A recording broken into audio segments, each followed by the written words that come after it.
அனைவருக்கும் முதலினுடைய அன்பார்ந்த வணக்கத்தை தெரிவித்து, திருக்குறள் நவல்தோறும் நூல் நயம் போலும் பயிர்தோறும் பண்புரையாளர் தொடர்பு என்கின்ற ஐயனுடைய வாக்கிற்கு முத்தமிழர் கலைஞர்களுடைய விளக்க உரை என்பது படிக்க படிக்க இன்பம் தரும் நூலின் சிறப்பை போல பழக பழக இன்பம் தரக்கூடியது பண்புரையாளர்களின் நட்பு என்கின்ற வகையில் நட்பிற்கு இலக்கணமாக இருக்கின்ற இனமான பேராசிரியருடைய நினைவு நாளில் நமது மாண்புமிகு தமிழ்நாட்டுடைய முதலமைச்சர், திராவிட முன்னேற்ற கழகம் என்கின்ற இயக்கத்துடைய தலைவர், நம்ம நாளும் இயக்குகின்ற தலைவர்களுடைய 72வது பிறந்த நாளை மக்கள் முதல்வரின் மனிதநேய விழா என்று ஒரு பொதுக்கூட்டமாக நடத்தி கொண்டிருக்கின்ற, குறிப்பாக இந்த நிகழ்வை தலைமையேற்று நடத்தி கொண்டிருக்கின்ற தலைமை செயற்குழு உறுப்பினர் அண்ணன் அசோகன் அவர்களே,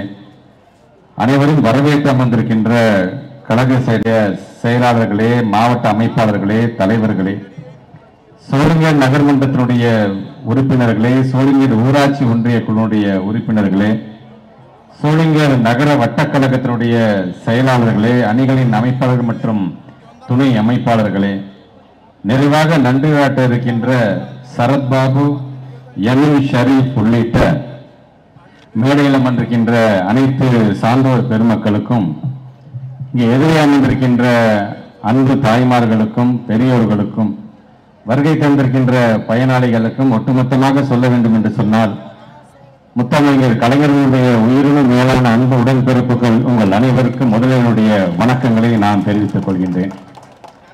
தமிழ் பற்றோடு சொல்ல உள்ளவன்தான் திராவிடன் என்று சொன்னார் இனமான பேராசிரியர்கள். ஆம், தமிழ் பற்றோடு சொரணையோடு இருப்பதனால்தான் இந்தி திணிப்பை என்றும் எதிர்ப்போம் என்று இன்றைக்கு நம்முடைய மாண்பு தமிழ்நாட்டு முதலமைச்சருடைய கரத்தை இந்த தமிழ்நாடு இன்றைக்கு வலுப்படுத்தி கொண்டிருக்கிறது என்று சொன்னால், இன்றைக்கு அவருடைய பிறந்த நாளை நாம் கொண்டாடி கொண்டிருக்கின்றோம். இங்கே வருகை தந்திருக்கின்ற பயனாளிகள், குறிப்பாக இங்கே இருக்கின்ற இந்த பொருட்கள் எல்லாம் பார்க்கும் பொழுது, அந்த மேடை ஏறும்போது ஒரு அன்பு சகோதரர் நம்முடைய தந்தை பெரியாருடைய புத்தகத்தை, சுயமரியாதை என்கிற அந்த புத்தகத்தை எனக்கு வழங்கினார். ஆக சுயமரியாதையோடு இந்த மேடையில் நான் ஏறினேன் என்று சொல்லுகின்ற அதே வேளையில், நம்முடைய தந்தை பெரியார் அவர்கள் சொன்னது போல மானமும் அறிவும் மனிதனுக்கு அழகு என்கின்ற அந்த வார்த்தைக்கு இணங்க, அந்த மானத்தை காக்கக்கூடிய, உங்களுக்கான உடையை வழங்கக்கூடிய ஒரு நிகழ்வை நான் பார்த்தேன். அதே போன்று இன்னைக்கு ஒரு சமுதாயம் என்பது கசக்கி போட்ட ஒரு சட்டையாக, அதில் ஏற்றத்தாழ்வு இருக்கின்ற அந்த சட்டையாக இருந்ததை அதை நேர்படுத்த வேண்டும் என்று சொன்னால் ஒரு இஸ்திரி பெட்டி தேவை. அந்த இஸ்திரி பெட்டியாக இங்கே அந்த இஸ்திரி பெட்டியும் இங்கே நீங்கள் வழங்கியிருக்கிறீர்கள் என்று சொல்லும் பொழுது அதையும் என்னால் கண்கூடாக பார்க்க முடிகின்றது. இங்கே தொகுதி மறுசீரமைப்பு என்கின்ற வகையில் ஏறத்தாழ தென்னிந்தியாவை ஒட்டுமொத்தமாக ஒதுக்கிவிட்டு, அது தமிழ்நாடாக இருந்தாலும், ஆந்திராவாக இருந்தாலும், அது கர்நாடகாவாக இருந்தாலும், கேரளமாக இருந்தாலும், இப்படி நமக்கான அந்த நம்மளை வஞ்சிக்கக்கூடிய அளவிற்கு இந்த மறுசீரமைப்பு என்கிற வகையை நம்மெல்லாம் பிரித்தாளுகின்ற அந்த சூழ்ச்சியை செய்யும் பொழுது, தமிழ்நாட்டுடைய முதலமைச்சர் ஒட்டுமொத்தமாக தென்னிந்தியாவை சார்ந்திருக்கின்ற அனைத்து மாநிலத்தையும் நான் ஒன்றாக தைக்கிறேன் பார் என்பதை சொல்வதற்காக அந்த தையல் மிஷினை இங்கே நான் பார்க்கின்றேன். அதே போன்று மொழிப்போர் என்று வரும்போது தங்களுடைய இன்னுடலை தீக்கு இரையாக்கி அந்த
அதே போன்று இங்கே வழங்கப்பட இருக்கிற அந்த ஹாட் பாக்ஸை பார்க்கும் பொழுது மொழிப்போர் என்று வரும்பொழுது தங்களுடைய உடலை தீக்கிரையாக்கி அந்த தீத்தனல் அந்த சூடு இன்னும் குறையாமல் எங்களுடைய திராவிட முன்னேற்ற கழகத்துக்காரன் ஒவ்வொருவருக்கும் இருக்க வேண்டும் என்கின்ற ஒரு ஹாட் பாக்ஸாக இருப்பது எங்களுடைய திராவிட முன்னேற்ற கழகம் என்பதை பறைசாற்றுகின்ற விதமாக அதையும் என்னால் பார்க்க முடிகின்றது.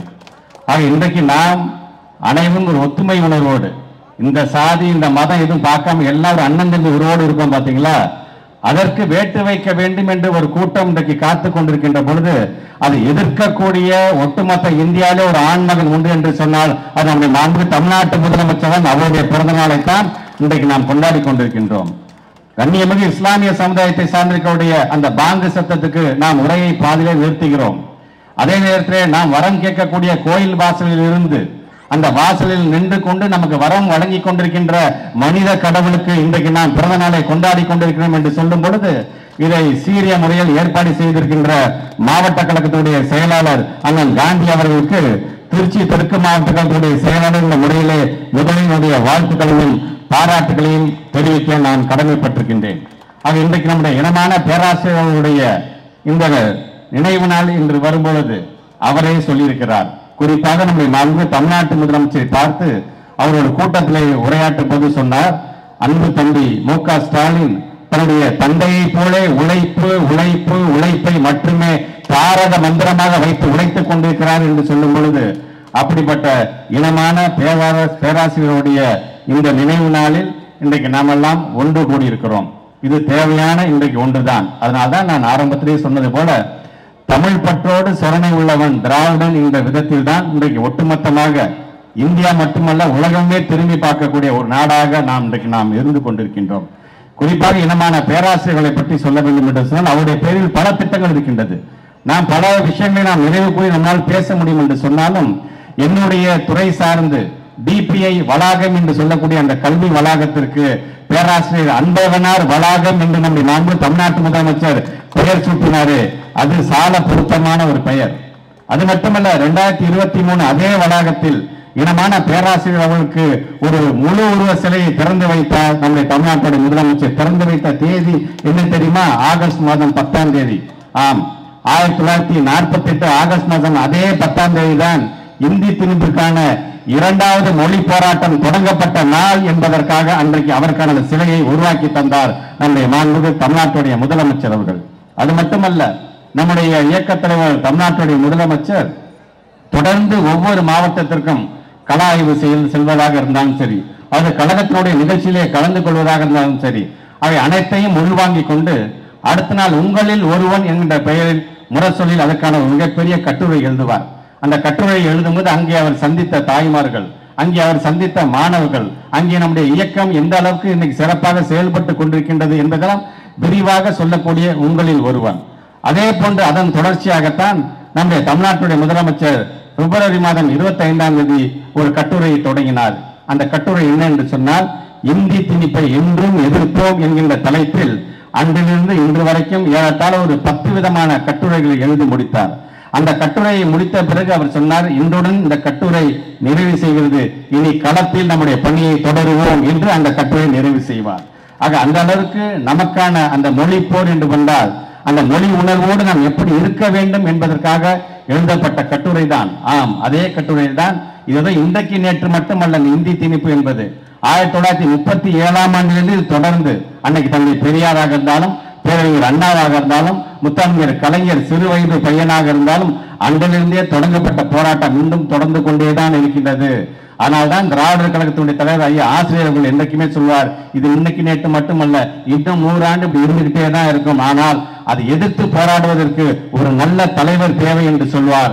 அப்படிப்பட்ட தலைவரை பெற்றிருக்கின்ற இயக்கம் தான் இந்த திராவிட முன்னேற்ற கழகம் என்கின்ற இயக்கம் என்கின்ற பெருமை நமக்கெல்லாம் உண்டு.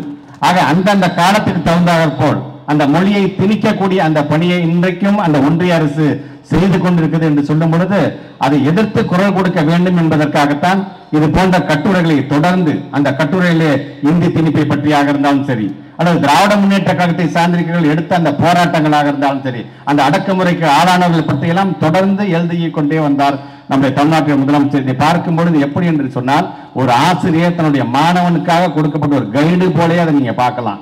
ஆக அப்படி இந்த வெறும் 10 நாட்களுக்கான கட்டுரையை மட்டும் ஒவ்வொருவரும் வயது வித்தியாசம் பார்க்காம ஒரு முறையாவது தயவுசெய்து படித்து விடுங்கள்.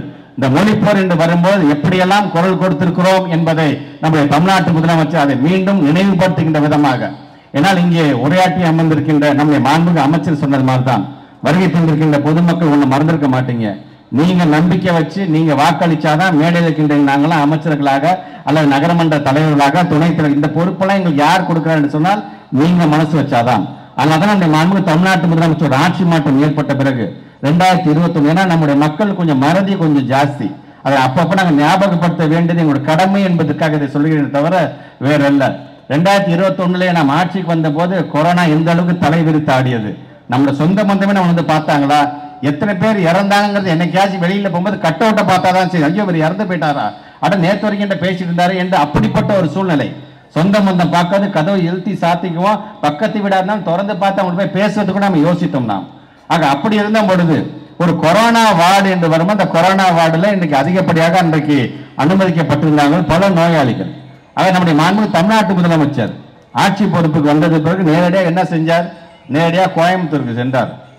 கோயம்புத்தூர் இருக்கின்ற அங்க இருக்கின்ற கொரோனா வார்டு, அங்கு அனுமதிக்கப்பட்டிருக்கின்ற நோயாளிகளுடைய சொந்த பந்தமே பார்ப்பதற்கு அஞ்சினார்கள். அவர்களுக்கான மருத்துவர்களே அவர்களை பார்ப்பதற்கு அஞ்சினார்கள். அங்க இருக்கின்ற வார்டு பாய், அங்க இருக்கின்ற நம்முடைய நர்ஸ் போன்றவங்க ஊசி போட போவாங்களே தவிர மற்ற டாக்டர்ஸ் கூட போறதுக்கு அஞ்சின நேரம் அது. ஆனா தமிழ்நாட்டுடைய முதலமைச்சர் மறந்துடக்கூடாது, முதலமைச்சர் சொல்றோம் இல்லையா, அவரும் ஒரு மனிதன் தான், அவருக்கும் குடும்பம் இருக்கு, அவருடைய மனைவி அவருடைய பிள்ளைகள் அவங்க இருக்கிறாங்க. ஆனா யாரிடமும் சொல்லாமல் நேரடியாக அந்த கவசத்தை அணிந்து கொண்டு நேரடியாக அந்த கொரோனா வார்டுக்கு உள்ளே சென்று அங்க இருக்கிற நோயாளிகிட்ட சொன்னது என்ன தெரியுமா? கவலைப்படாதீங்க, முதலமைச்சர் நான் இருக்கிறேன், உங்களை நான் காப்பாற்றுவேன் என்று சொல்லிவிட்டு வந்தவர் தமிழ்நாட்டுடைய முதலமைச்சர் அவர்கள். இதை அவர்களிடம் வருத்தப்பட்டு சில பேர் சொன்னாங்க, ஏங்க நீங்க போய் இந்த ரிஸ்க் எடுக்கிறீங்க, நீங்க ஏங்க கொரோனா வார்டுக்கு போறீங்க, நீங்க தாங்க எங்களுக்கான ஒற்றை நம்பிக்கை என்று சொன்ன பொழுது, நான் இன்றைக்கு முதலமைச்சராக நான் இங்கே அமர்ந்திருக்கிறேன் என்று சொன்னால் அதற்கு முக்கிய காரணம் என்னுடைய பொதுமக்கள் தான். அந்த பொதுமக்களுக்காக எதையும் இழப்பதற்கு நான் தயாராக இருக்கிறேன் என்று சொன்னவர் தமிழ்நாட்டுடைய முதலமைச்சர். அதன் பின்னர் தான் நம்முடைய மாண்புமிகு அமைச்சர்கள் சொன்னது போல அந்த கொரோனா நிதி வழங்கியதிலிருந்து சொல்லாமல் வழங்கப்பட்ட 14 வகையான மளிகை பொருட்கள் இருந்து இப்படி தொடர்ந்து அந்த 6 மாசத்துக்குள்ளார பாத்தீங்கன்னா ஒட்டுமொத்த இந்தியாவிலே அதிகப்படியான கொரோனாவை கட்டுப்பாட்டுக்குள் கொண்டு வந்த மாநிலம் எது என்று சொன்னால் அது தமிழ்நாடு என்பதுதான். அதை முதல்ல வாக்களித்த மக்களை உயிரோட காப்பாற்றணும்னு நினைச்சார். அவரை காப்பாற்றிய பிறகு அதற்கான திட்டங்களை நாம் கொண்டு வர வேண்டும் என்று சொன்னார். அதற்காக தான் பள்ளி கல்வித்துறை சார்ந்திருக்கின்ற பல்வேறு திட்டங்கள், உயர்கல்வி சார்ந்து, மருத்துவம் சார்ந்து, நகராட்சி நிர்வாகம் சார்ந்து என்று படிப்படியாக இன்னைக்கு நாங்கள் திட்டங்களை கொண்டு வந்திருக்கோம் என்று சொன்னால், வரும்போது ஏதோ ரத்ன கம்பளம் போட்டெல்லாம் விரிக்கல. அங்க இருக்கின்ற நிதிநிலை ஏற்கனவே 6 லட்சம் 7 லட்சம் கடன்ல 7 லட்சம் கோடி கடன்ல வச்சுட்டு தான் போனாங்க. ஆனா அதையும் மீறி பொருளாதார அளவில் பல நிபுணர்களை வரவழைத்து இன்றைக்கு அதை மீட்டெடுக்கின்ற பணியில் பழைய காலத்தில் அவங்க என்னென்ன கடன் வச்சுட்டு போனாங்களோ அதையும் சரி செய்ய வேண்டும். அதே நேரத்தில் அதை மட்டுமே காரணம் சொல்லிக்கிட்டு புது திட்டத்தை கொண்டு வந்துடாமல் இருக்கக்கூடாது என்பதற்காக திட்டத்தை கொண்டு வருவதாக இருந்தாலும் சரி. அதனால்தான் நம்முடைய மாண்புமிகு அமைச்சர்கள் சொன்னது போல நாம் இந்த அளவுக்கு சிறப்பாக செயல்படுகிறோம் என்று சொன்னால் இதை நாங்க பாராட்டிட்டு இருக்கோம், எங்களோட முரசொலி மட்டுமா பாராட்டிட்டு இருக்கு, இல்ல திமுகவை சார்ந்தவங்க மட்டுமா பாராட்டிட்டு இருக்காங்க, மற்ற மாநிலத்தை சார்ந்திருக்கின்ற அமைச்சர்களும் ஏன் வெளிநாட்டை சார்ந்தவர்களும் பாராட்டக்கூடிய ஒரு மாநிலமாக நம்பர் 1 முதலமைச்சராக இருக்கக்கூடியவர் தான் நம்முடைய மு.க. ஸ்டாலின் என்கிற அந்த பெருமை நமக்கெல்லாம் உண்டு. ஆக இந்த அளவுக்கு பாராட்டுகிறார்கள் என்று சொன்னா வெறும்னா பாராட்டிட்டு போகல, அவங்க உங்க மாமே மச்சாலாம் கிடையாது, பல தரவுகளோட பாராட்டுகிறார்கள். இதை மற்ற மாநிலத்தோடு ஏன் சில நேரங்களில் மற்ற நாடுகளோடு நம்மளை கம்பேர் பண்றாங்க. அதன் மூலமாக இந்த நாடு, இந்த தமிழ்நாடு மிக சிறப்பாக இன்றைக்கு செயல்படுகிறது என்று 2 நாட்களுக்கு முன்பு லண்டனை சார்ந்திருக்கின்ற ஒரு பேராசிரியர் பாராட்டுறார். என்ன சொல்றார்? ஒட்டுமொத்த இந்தியாவிலேயே தமிழ்நாடு மாடல் தான் சிறந்த மாடல். என்ன கேட்டால் இந்தியாவில் இருக்கிற மற்ற மாநிலங்களும் தமிழ்நாட்டை பின்பற்ற வேண்டும் என்று சொல்லுகிறார் என்று சொன்னால், பல தடங்களுக்கு மத்தியிலும் நம்முடைய தமிழ்நாட்டு முதலமைச்சர் இன்றைக்கு சிறப்பாக செயல்படுகிறார் என்று சொன்னால் உங்கள் மீது வைத்திருக்கின்ற அன்பு, உங்கள் மீது வைத்திருக்கின்ற அக்கறையின் அடையாளமாகத்தான் இன்னைக்கு இதெல்லாம் நாங்கள் செஞ்சுட்டு இருக்கிறோம். ஆனா இன்றைக்கு ஏதோ ஒரு காரணத்துக்காக சரி எல்லாம் ஒத்துமையா இருக்கிறாங்களே, இவங்க எந்த அளவுக்கு இழுத்து பிடிச்சாலும் அடுத்த கட்டத்துக்கு நகர்றாங்களே. ஒரு கிராமத்துல இருந்து ஒரு பிள்ளை படிச்சுட்டு லண்டன் போறேங்கிறான், அமெரிக்கா போறேங்கிறான், மலேசியா போறேங்கிறான், எப்படியா சாத்தியப்படுதுன்னா இங்க தரமான கல்வி இருக்குயா அதனால பண்றாங்க. முதல்ல கல்வியில கைய வைக்கணும் என்று முடிவு செய்கிறார்கள். கல்வியில எப்படி கை வைக்கிறாங்க? 2 மொழி கத்துக்கிட்டு இருக்கியா, நல்ல சுலபமா கத்துக்கிட்டு அடுத்தடுத்த பெரிய பெரிய படிப்புகள்லாம் நீ போறியா, சரி அப்ப ஒண்ணு பண்ணலாம், நீ 3வது மொழி ஒன்று படிய அப்படின்னு சொல்லிக்கிறாங்க. நாங்க என்ன சொன்னோம், 3 மொழினா வேணாயா, எங்களுடைய தாய்மொழியில நாங்க சிந்திக்கிறோம். ஆங்கில மொழி என்பது உலக மொழி, அந்த உலக மொழியில நாங்க எங்க வேணா போய் நாங்க பேச முடியும், அது போதும் எங்களுக்கு என்று சொல்லும் பொழுது, இல்ல இல்ல நீங்க 3வது மொழியை படிங்களேன் என்று சொல்லுகிறோம். அது எங்க இஷ்டங்க, நாங்க பாத்துக்கிறோம். அது 3வது மொழியை படிக்கணுமா வேணாமா, ஏன் 3 மொழி 10 மொழி கூட எங்க பிள்ளைங்க படிப்பாங்க. ஆனா எங்களை வற்புறுத்தாதீர்கள், எங்களை திணிக்காதீர்கள், எங்களுக்கு ஆங்கிலமும் தமிழும் போதும் என்று நாம் சொல்லிக் கொண்டிருக்கின்றோம். சரி, இவங்க என்ன சொன்னாலும் இவங்க தாக்கு பிடிக்கிறாங்களே என்று சொல்லிட்டு இப்ப என்ன சொல்றாங்க, நமக்கான பணம் 2152 கோடி ரூபாய் நம்முடைய அரசு பள்ளியில் படிக்கக்கூடிய 43 லட்சம் பிள்ளைகளுடைய எதிர்காலம் சம்பந்தமான அந்த பணம் அங்கே இருக்கின்றது. என்ன சொல்றாங்க, மும்மொழி கொள்கையை ஒத்துக்க அரை மணி நேரத்தில் நான் உனக்கு பணத்தை கொடுக்குறேங்கிறாங்க. அதனால தமிழ்நாட்டு முதலமைச்சர் சொன்னா, தயவு செய்து இந்த மாதிரி பிளாக்மெயில் பண்ணாதீங்க. பாரதிய ஜனதா பார்ட்டி என்பது இன்னைக்கு பிளாக்மெயில் ஜனதா பார்ட்டியாக இன்னைக்கு மாறிக்கொண்டிருக்கின்றது. இது சரியில்லை என்று குரல் கொடுத்த முதலமைச்சர் யார் என்று சொன்னால் தமிழ்நாட்டுடைய முதலமைச்சர். ஆனால் அமைச்சர் பேசும்போது அவர் வாழ வேண்டும் என்று சொன்னால் தனிப்பட்ட மு.க. ஸ்டாலின் வாழ்வதற்காக இவ்வளவு பெரிய கூட்டத்தை நடத்திட்டு இருக்கல. எங்களை பொறுத்தவரை இனம் வாழ வேண்டும், தமிழ் மொழி வாழ வேண்டும், தமிழ்நாட்டு மக்கள் வாழ வேண்டும் என்று சொன்னால் அது போன்ற ஒரு தலைவர் வாழ வேண்டும் என்பதற்காகத்தான் இது போன்ற நிகழ்ச்சிகளை நாங்கள் நடத்தி கொண்டிருக்கின்றோம். ஆக நீங்க வருகை தந்திருக்கின்ற பயனாளிகள் வந்துட்டு நீங்க வீட்டுக்கு போக தயவு செய்து சிந்தித்து பாருங்கள். யாருடைய பிறந்தநாளுக்காக நம்ம போனோம், யாரு கூப்பிட்டு நாங்க போனோம், சரி பொருளை வாங்கிட்டு வந்திருக்கிறோமே, இந்த முதலமைச்சர் என்னென்ன செய்து கொண்டிருக்கிறார் என்பது தயவு செய்து பாருங்கள். நீங்க வரிசையா நாங்க சொல்றோம் அப்படின்னா நாங்க பேசுறோம், இவங்க பேசுறது சரிதான 4 பேரை கேட்டு தெரிந்து கொள்ளுங்கள். இதோ கூட்டம் போட்டாங்க, அவங்க தலைவரை பாராட்டிட்டு போயிட்டாங்க, எங்க தலைவருக்காக அல்ல, நமது முதலமைச்சருக்காக என்பதை நீங்க மனதில் வைத்துக் கொள்ள வேண்டும் என்பதற்காக இதை நான் சொல்றேன். அதை விட்டுட்டு எப்படியாச்சும் தமிழ்நாட்டு முதலமைச்சர் அந்த கட்டுரையில சொன்ன மாதிரி தான் சமஸ்கிருதம் எப்படி உள்ளே நுழைக்க பார்க்கிறாங்க சொன்னால், இந்தி அதற்கான முகமூடியை அணிந்து கொண்டு சமஸ்கிருதத்தை உள்ள கொண்டு வருகின்ற பணியை செய்து கொண்டிருக்கின்றது. ஒரு இந்தி வந்தது என்று சொன்னால் இருந்த இடம் தெரியாமல் போன பல மொழிகள் இருந்து கொண்டிருக்கின்றது. அப்படிப்பட்ட ஒரு நிலை நம்முடைய உயிரினும் மேலான தமிழ் மொழிக்கு வந்துவிடக் கூடாது என்ற குரல் கொடுக்கக்கூடியவராகத்தான் இன்னைக்கு தமிழ்நாட்டுடைய முதலமைச்சர் இருந்து கொண்டிருக்கின்றார்கள். ஆக இப்படி இந்த இந்தி திணிப்பின் மூலமாக நம்முடைய மொழியை சிதைக்க வேண்டும். ஒரு மொழியை கையில தூக்கிக்கிட்டு ஒட்டுமொத்தமாக நாட்டினுடைய ஒருமைப்பாட்டை சிதைக்கணும்னு நினைக்கிறாங்க பாத்தீங்களா, அதற்கு சவுக்கடி கொடுக்க வேண்டும் என்பதற்காகத்தான் இன்னைக்கு தமிழ்நாட்டுடைய முதலமைச்சர் தொடர்ந்து குரல் கொடுத்துக் கொண்டிருக்கின்றார். ஆக அதே வகையில தான் இந்த மறுசீரமைப்பு புதுசா, அதாவது மக்கள் தொகையின் அடிப்படையில் மறுசீரமைப்பு பண்ண போறாங்க. நாடாளுமன்ற தொகுதிகள்லாம் ஏற்கனவே 39 தொகுதியை நம்ம வெற்றி பெற்றிருக்கோம். எத்தனை முறை தேர்தல் வந்தாலும் தொடர்ந்து 40க்கு 40 வெல்லக்கூடிய ஒரு மாநிலமாக திராவிட முன்னேற்ற கழகம் சார்ந்திருக்கின்ற மாநிலம் இருக்கிற வரைக்கும் அவன் கண்ணை ஊர்த்திக்கிட்டே தான் இருக்கும். ஆக 39 ஜெயிக்கிறீங்களா, பாண்டிச்சேரி சேர்த்து 40க்கு 40 ஜெயிக்கிறீங்களா, அப்ப என்ன பண்ணலாம், முதல்ல உங்களுக்கு குறைக்கணும் என்று பாக்குறாங்க. ஆக அந்த குறைக்கக்கூடிய வேலையில மக்கள் தொகை அடிப்படையில் நாங்கள் குறைக்க போகிறோம் என்று அவங்க முடிவெடுக்கிறாங்க. உடனே தமிழ்நாட்டு முதலமைச்சர் சொன்னார், தயவு செய்து இந்த மாதிரியான எங்களுடைய பிரதிநிதித்துவத்தில் கை வைக்காதீங்க. ஏன்னா இன்னைக்கு நமக்கு 40 ஜெயிச்சாலும் நாடாளுமன்றத்தில் நம்ம அண்ணன் இளங்கோவர்களாக இருந்தாலும் சரி, அல்லது மக்களால் தேர்ந்தெடுக்கப்பட்டிருக்கிற நாடாளுமன்ற உறுப்பினர்கள் பேசவே விடுறது இல்லைங்க. அங்க ஒரு தீர்மானம் கொண்டு வருகிறார் என்று சொன்னால், மக்களுக்கு எதிரான தீர்மானம் என்று சொன்னால், அது விவசாய மக்களாக இருந்தாலும் சரி, அல்லது சிறுபான்மை மக்களாக இருந்தாலும் சரி, அதே ஒரு சட்டத்துறையாக இருந்தாலும் சரி, ஒரு தீர்மானம் கொண்டு யாருக்குமே சொல்றது இல்லை. திடீர்னு அவங்க பாட்டு அறிவிப்பாங்க, திடீர்னு தீர்மானத்தை நிறைவேற்றி போயிட்டே இருப்பாங்க. நீங்க நின்று போராடிக்கிட்டே இருக்கும். ஒரு தடவை தீர்மானம் பாஸ் பண்ணிட்டாங்கன்னா திருப்பி எல்லாம் பெற மாட்டாங்க. அவங்க அந்த அளவுக்கு பெரிய ஜனநாயகவாதி எல்லாம் கிடையாது அவங்க. ஆக இப்படி இருக்கும்போது, இப்படி 40க்கு 40 ஜெயிக்கும் போது இப்படி பண்றாங்கன்னா, நம்முடைய 39 தொகுதியில 8 தொகுதியை இப்ப தூக்குறதுக்கான வேலையை பார்க்கறாங்க. 31 தொகுதியாக அது குறைந்து விடும். நமக்கு 31 தொகுதி குறைகிறது ஒரு மிகப்பெரிய பாதிப்பு என்று சொன்னால், வடநாட்டை சார்ந்திருக்கின்ற உத்தரப்பிரதேசம், பீகார் போன்றதெல்லாம் பார்த்தீங்கன்னா தொகுதிகளோட எண்ணிக்கை அதிகமாகும். உடனே இன்னைக்கு உள்துறை அமைச்சர் அமித்ஷா என்ன சொல்றாரு, இல்ல தமிழ்நாட்டை உங்களுக்கு குறைக்காது, நாங்க குறைக்க மாட்டோம், நாங்க உங்களுக்கு அப்படியே தான் இருக்கு. என்னைக்கு அவங்க சொன்னதை செஞ்சிருக்கிறாங்க, இப்படிதான் ஆரம்பிப்பாங்க. ஆக நாங்க தமிழ்நாட்டில் கையே வைக்க மாட்டோம்னு சொல்றதுக்கு காரணம் என்ன தெரியுமா, உங்க கோடு அப்படியே தான் இருக்கும், ஆனா பக்கத்துல நமக்கே தெரியுமா ஒரு பெரிய கோடு எடுத்துட்டு இருக்கிறாங்க. அந்த பெரிய கோடு வந்தாலும் தமிழ்நாட்டுக்கு ஆபத்து தான் என்பதை நீங்கள் உணர வேண்டும் என்பதற்காகத்தான் தமிழ்நாட்டுடைய முதலமைச்சர் 5ஆம் தேதி வரலாற்றிலே பாத்தீங்கன்னா ஒட்டுமொத்தமாக எல்லா கட்சி தலைவரையும் அழைச்சார். அழைக்கும் போது சொன்னார், தனிப்பட்ட மு.க. ஸ்டாலினாக நான் அழைக்கவில்லை, ஒரு கட்சியினுடைய தலைவராக நான் அழைக்கவில்லை, ஒரு தமிழனாக அழைக்கிறேன். நம்முடைய உரிமை பறிபோக கூடாது, அனைத்து கட்சியை சார்ந்த தலைவர்கள் கலந்துக்கோங்க என்று சொன்னார் தமிழ்நாட்டுடைய முதலமைச்சர் அவர்கள். ஆக எந்தெந்த கட்சி கலந்த கட்சி, எந்தெந்த கட்சி கலக்கல அப்படிங்கறதெல்லாம் தமிழ்நாட்டு மக்கள் உன்னிப்பாக இன்னமும் பார்த்து கொண்டுதான் இருக்கிறார்கள்.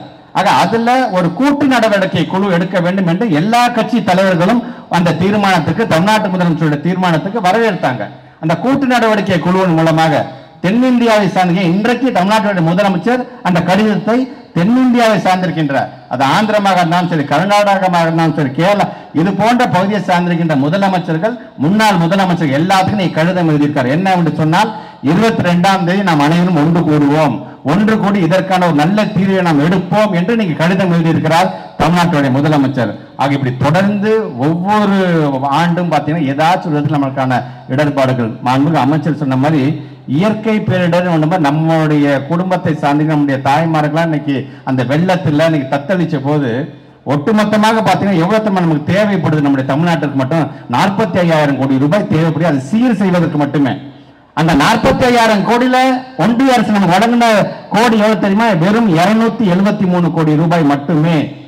ஆனால் அதையும் தாண்டி இன்னைக்கு சகஜ நிலைக்கு இந்த நாடு இருக்கிறது என்று சொன்னா அப்ப ஏதோ ஒரு விதத்தை நம்ம சரி செஞ்சுக்கொண்டான்னு அர்த்தம். நாம என்னைக்காச்சும் அதை பத்தி யாராச்சும் கேட்டிருக்கிறாங்களா? ஆக அதையும் சரி செய்து மக்களை வாழ வைக்கக்கூடிய அந்த மனித கடவுளுக்கு தான் இன்றைக்கு நாம் இந்த பிறந்தநாள் விழாவை கொண்டாடி கொண்டிருக்கிறோம் என்று மறந்துவிடக் கூடாது.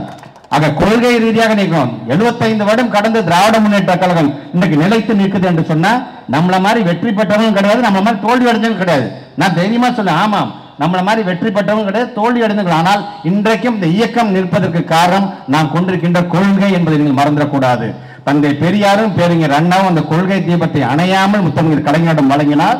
நம்முடைய கலைஞர் அந்த கொள்கை தீபம் அணையாமல் இன்றைக்கு நம்முடைய மாண்புமிகு தமிழ்நாட்டு முதலமைச்சரிடம் வழங்கியிருக்கிறார். அந்த தீபம் அணையாமல் இன்றைக்கும் பாதுகாக்கக்கூடியவராக நம்முடைய மாண்புமிகு துணை முதலமைச்சர் நம்ம இளைஞர் செயலாளர் உதயநிதி ஸ்டாலின் விளங்கிக் கொண்டிருக்கின்றார். ஒரு 2 நாட்களா பார்த்திருப்பீங்க, திருவாரூர் மாவட்டத்தில் ஒரு மிகப்பெரிய சூறாவளி சுற்றுப்பயணம்.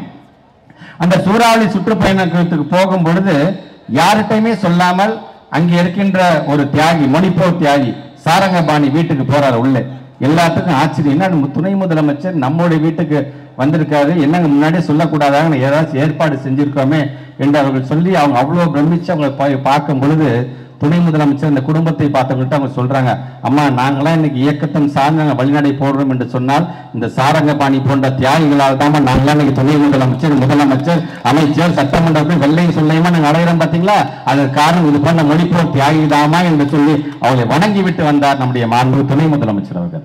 ஆக நம்மை பொறுத்த வரைக்கும் மொழிப்போர் தியாகிகள் தினத்தை கொண்டாடுகின்ற அதே வேளையில, அந்த மொழிப்போர் தியாகிகளுக்கான நினைவு கூறுகின்ற அதே வேளையில அந்த குடும்பத்தையும் பாதுகாக்கக்கூடிய இயக்கமாக தொடர்ந்து இருந்து கொண்டிருப்பது எதுவென்று சொன்னால் நாம் சார்ந்திருக்கின்ற திராவிட முன்னேற்ற கழகத்தின் அந்த பெருமை நமக்கு உண்டு. ஆக அப்படிப்பட்ட சாரங்கபாணிங்கிறது வெறும் சாதாரண கட்சிக்காரப்பெல்லாம் கிடையாது. ஒரு படித்துக் கொண்டிருந்த ஒரு மாணவன், மயிலாடுதுறையில ஏவிசி அப்படிங்கிற கல்லூரியில பிகாம் 1ஆம் ஆண்டு படித்துக் கொண்டிருந்த ஒரு மாணவன். 1965 இந்த மொழிப்போர் திருப்பி இந்த பிரச்சனை வந்துச்சு பாத்தீங்களா, அந்த மொழிப்போர் பிரச்சனை வந்த பொழுது அங்க இருக்கின்ற மாணவ சமுதாயத்துல ஒன்று கூடி போராடிய ஒரு மாணவன். ஆனா அன்றைக்கு மதுரையை சார்ந்த மாணவ சமுதாயமே ஒரு போராட்டத்துல ஈடுபட்ட பொழுது இந்தி வேணும்னு சொல்லிட்டு கும்பல் இருந்தான் பாத்தீங்களா, அவங்க தான் தாக்குனாங்க. அவங்க தாக்கப்பட்டதுக்கு பிறகு அவங்களாம் அடக்குமுறைக்கு ஆளான பிறகு இவங்களால போராட்டத்தை நடத்த முடியல மாயவரம் பகுதியில். ஆனா நான் எந்த கல்லூரியில படித்தாரோ அதே கல்லூரியில 15/3/1965 அன்று தான் உடல்ல தானே மண்ணெண்ணை ஊற்றி கொண்டு தன்னை தீக்கிரையாகி கொண்டு வந்தான் சாரங்கபாணி என்கின்ற அந்த தியாகி. இன்னும் 10 நாள் இந்த 15ஆம் தேதி வரும்பொழுது அந்த தியாகத்துக்கு வயது என்பது 60 வயதை கடந்து சென்று கொண்டிருக்கும், மறந்து விடாதீர்கள். ஆக மொழி என்பது நம்முடைய உயிருக்கும் மேலானது என்பதற்காக இதை நான் சொல்கின்றேன். தமிழ்நாட்டு முதலமைச்சர் சொன்னது போல எங்கெங்கெல்லாம் இந்த மும்மொழி கொள்கை இந்திய உள்ள நுழைச்ச நேரத்தில் ராஜஸ்தானை சார்ந்திருக்கின்ற மொழிகள் கிட்டத்தட்ட ராஜஸ்தான் மாநிலத்தில் மட்டும் 11 வகையான மொழிகள் இருந்தது. எப்ப இந்தி உள்ளே வந்தோ 13 வகையான மொழியும் காணா போய் வெறும் இந்தி மட்டும்தான் இருக்கின்றது. இதே பிரச்சனை தான் உத்தரப்பிரதேசாக இருந்தாலும் சரி, ஒடிசாவாக இருந்தாலும் சரி, எல்லா இடத்துலையும் பாத்தீங்கன்னா ஒடியா மொழி, போஜ்பூர் மொழி என்று எல்லா மொழியும் இன்னைக்கு சிதறடிச்சுட்டு வெறும் இந்தி மட்டும் இன்னைக்கு உட்கார்ந்து கொண்டிருக்கின்றது. ஆக அதை விரட்ட வேண்டும் என்பதற்காகத்தான் நம்முடைய முத்தமிழர் கலைஞர்களுடைய முழக்கங்களில் ஒரு முழக்கமாக இருக்கின்ற இந்தி திணிப்பு என்றும் எதிர்ப்போம் என்பதற்கு இன்றைக்கு ஒட்டுமொத்த தமிழ்நாடே ஒன்று கூடியிருக்கிறது. அதை தலைமையேற்று நடத்தி கொண்டிருக்கின்ற மாண்புமிகு தமிழ்நாட்டுடைய முதலமைச்சர் 10 ஆண்டு காலம் வாழ்க வாழ்க வாழ்க என்று வாழ்த்தி இந்த நல்ல நிகழ்வு ஏற்பாடு செய்திருக்கின்ற மாவட்ட கழகத்திற்கு என்னுடைய நன்றியை பாராட்டுகளையும் தெரிவித்து இதனை நிறைவு செய்கிறேன். நன்றி, வணக்கம்.